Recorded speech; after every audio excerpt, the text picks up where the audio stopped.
না আল ইসলামিয়া ফাউন্ডেশন এতিম অসহায় মানুষের দাঁড়ে দাঁড়ে থাকিবে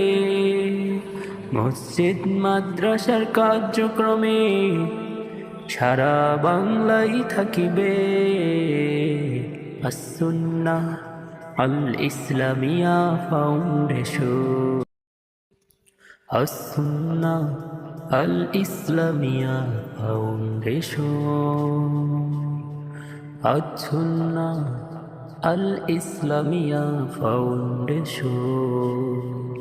এতিম অসহায় মানুষের দাঁড়ে দাঁড়ে থাকিবে মসজিদ মাদ্রাসার কার্যক্রমে সারা বাংলায় থাকিবে as-sunnah আল ইসলামিয়া ফাউন্ডেশন as-sunnah আল ইসলামিয়া ফাউন্ডেশন